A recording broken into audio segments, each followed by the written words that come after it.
Everyone, welcome back to my channel. কেমন আছো তোমরা সবাই? আশা করছি সবাই ভালো আছো। আমার নতুন আর একটি ভিডিওতে তোমাদের সকলকে ওয়েলকাম জানিয়ে আজকের ভিডিওটা আমি স্টার্ট করছি। বেশ অনেক দিন হলো কিন্তু তোমাদের সঙ্গে ইউটিউবে কোনো লং ভিডিও শেয়ার করি না, যার কারণ একটাই, তোমরা পুরো ভিডিওটা দেখতে থাকো, তাহলেই কিন্তু বুঝতে পারবে যে তোমাদের সঙ্গে কেন ভিডিও শেয়ার করি না। অনেকেই হয়তো ভাববে কিছু হয়েছে, হয়তো ভিডিও দিই না, কিন্তু না গো, আমি শর্ট ভিডিও তোমাদের সঙ্গে ইউটিউব, ফেসবুক, ইনস্টাগ্রামে আপলোড করেছি, বাট ইউটিউবে লং ভিডিও দেওয়া হয়নি। আশা করছি আজকের পর থেকে তোমরা লং ভিডিও, শর্ট ভিডিও ঠিকঠাক দেখতে পাবে। আর কেন ভিডিও দিইনি তোমরা এই ভিডিওর মধ্যে দেখতে পাবে যে কেন আমি তোমাদেরকে ঠিকঠাক ভিডিও দিইনি। তো পুরো ভিডিওটা কন্টিনিউ করো, তাহলেই কিন্তু জানতে পারবে। আর হ্যাঁ, তো আজকে আমি যাব একটা জায়গায়, সেটা তোমরা ভিডিওটা দেখলেই হয়তো বুঝতে পারবে। তো চলো পুরো ভিডিওটা স্কিপ না করে দেখতে থাকো। এখন আমি সকালবেলা ঘুম থেকে উঠে পড়েছি, আর উঠে ওই টুকিটাকি যা কাজ থাকে, তোমরা তো জানো আমি একাই থাকি, যার জন্য অতটাও কাজ থাকে না। আমি ওই 7:30 8টার দিকে ঘুম থেকে উঠি, তারপর টুকটুক করে নিজের যেটুকুনি কাজ থাকে সেগুলো ঠিকঠাক করে নিই। তবে তোমাদের দাদাভাই যখন বাড়ি আসে তখন আমি কাজের কোনো তালমাথা খুঁজে পাই না, ঘুম থেকে উঠতে দেরি করি, ঠিকঠাক কাজ হয় না। তবে ঠিকই কাজগুলো করে নিই একটু লেটে। যাই হোক, এখন ঝাড় দিয়ে চলে এসেছি বাসি বাসনগুলো মাজতে। আজকে তেমন কিছু বাসন নেই, কারণ রাতের বেলায় আমি মেজে নিয়েছিলাম। যেদিন কম বাসন থাকে সেদিন আমি হয়তো একটু রাতের বেলা মেজে নিই, মানে বলতে পারো আমার কোনো ঠিক থাকে না, যখন মুড হয় আমি বাসন মেজে নিই, আবার যখন মুড হয় না এক একদিন ফেলে রেখে দিই সকালে মাজবো বলে।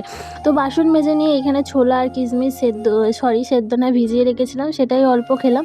তবে আমি খেতে একদমই ভালোবাসি না, আজকে প্রথমই খাচ্ছি। এর আগেও অনেকবার ভিজিয়েছি বাট খাইনি, ওই অল্প খেয়ে 2-1 দিন খেয়ে আবারও ফেলে রেখে দিয়েছি। ঠিক আজকেও তেমন হয়েছে, অল্প একটু খেয়ে আবারও রেখে দিয়েছি। তো এখন আমি মাথায় তেল দিয়ে নিলাম, কারণ আজকে শ্যাম্পু করব। আর রান্নাবান্নার তো আজকে কোনো ঝামেলাই নেই, কারণ আজকে যাব আমি হ্রদ দেখতে কুলিংগ্রামে, তো যার জন্য শ্যাম্পু করব। আর এখন আমি একটু ওই দুধ চা করে খেয়ে নিয়েছি, না হলে আমার ভালো লাগে না সকালবেলা একটু চা না খেলে। সকাল সন্ধে এখন এই দুটো টাইমে চা খেতেই হবে। তো চাটা খেয়ে কিছু জামা কাপড় ছিল, ঘরটাও মুছে নিয়েছি, সেগুলো আর ভিডিও করিনি, একবারে কেচে নিয়ে ছাদে এসেছি, ভিডিওটা অন করেছি। যাই হোক, বেশি কিছু ছিল না, এগুলো বেশ অনেক দিন ধরে কাচবো বলে রেখে দিয়েছিলাম ঘরের কোণে, বাট কাচাই হচ্ছিল না, এত বৃষ্টি হচ্ছিল। যাই হোক, আজকে কেচেছি, যখনই শুকিয়ে গেছে তখনই কিন্তু আবার বৃষ্টি চলে এসেছে। দেখতে দেখতে কিন্তু প্রায় 1 মাস হতে চললো, বৃষ্টি ছাড়ার কোনো নাম নেই। 2-1 দিন হয়তো ছাড়ছে, আবারও যাকে তাই বৃষ্টি শুরু হয়ে যাচ্ছে। তো এখন দেখো আমি ফ্রেশ হয়ে চান করে চলে এসেছি, আর আজকে যাব রথের মেলা দেখতে। তো রথের মেলা হচ্ছে কুলিংগ্রাম, সেটা তোমাদের ভিডিওর মধ্যেই দেখাবো, দেখতে পাবে।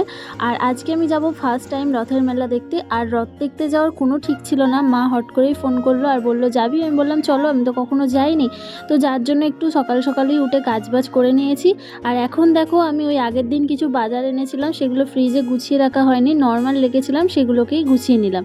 তো এটা ছিল 2 দিন আগের ভিডিও। তোমাদেরকে এবার বলি যে কেন আমি ভিডিও দিতে পারিনি। তো এই যে তার কারণ, যে রিং লাইট আর স্ট্যান্ড আমার সব ভেঙে গেছিলো, যার কারণে আমি কোনো ভিডিও দিতে পারিনি, আর মন খারাপও তো ছিল বলতে পারো। যাই হোক, আবারও বিদেশবাবু দেখো রিং লাইট নয়, সরি, স্ট্যান্ড কিন্তু অর্ডার দিয়ে দিয়েছে। আর মুখে কতটা হাসি যে কি বলবো। আর এমন স্ট্যান্ড কিন্তু আমার একটা ভীষণ ইচ্ছা ছিল যে কবে এমন স্ট্যান্ড একটা হবে, কারণ এই স্ট্যান্ডগুলো ভীষণ ভালো, ফোন পড়ে যাওয়ার বা হাওয়া দিলে হেলে যাওয়ার এসব কোনো সম্ভাবনা থাকে না। অনেক দিনের ইচ্ছা ছিল এমন একটা স্ট্যান্ড নেবো। যাই হোক, এইটাও আমার পূরণ হয়ে গেল। আর তোমরা যদি এই স্ট্যান্ড কেউ নিতে চাও অবশ্যই আমায় কমেন্ট করো, আমি তোমাদেরকে লিঙ্ক শেয়ার করে দেবো। তো এখন আমি যাবো বলে ওই যে রেডি হচ্ছে, ওই যে নেল পালিশ পরে নিলাম, আর এই জামাটা পরে যাবো বলে আর কি তোমাদেরকে দেখাচ্ছিলাম। তো কিছু ভিডিও আমি করেছিলাম যেগুলো তোমাদের সাথে শেয়ার করবো বলে, কিন্তু কিভাবে যে আমি ডিলিট করে ফেলেছি আমার একটুও মনে পড়ছে না। তাই একটু আধটু ভিডিও ছিল, সেটাই ভাবলাম দেখাই তোমাদেরকে। সঙ্গে ছিল আমার মা, মাসি, বৌদি, আমার দিদা, সবাই মিলেই গেছিলাম। আর আমরা এসেই প্রথমে এখানে ভোগ খেতে বসে পড়েছি ভগবানের। এখানে দিয়েছিল খিচুড়ি, পটল আলুর তরকারি, পায়েস, চাটনি। আর আমরা কিন্তু প্ল্যান করে দুপুরবেলায় গেছিলাম যাতে ভগবানের ভালো রকম দর্শন করতে পারি, তারপর চারিদিক ঘুরে দেখতে পারি আর ভোগটাও খেতে পারি। তো ভিডিওটা আজকে এখানেই শেষ করলাম, ফিরে আসছি নেক্সট একটা সুন্দর ভিডিও নিয়ে। টাটা।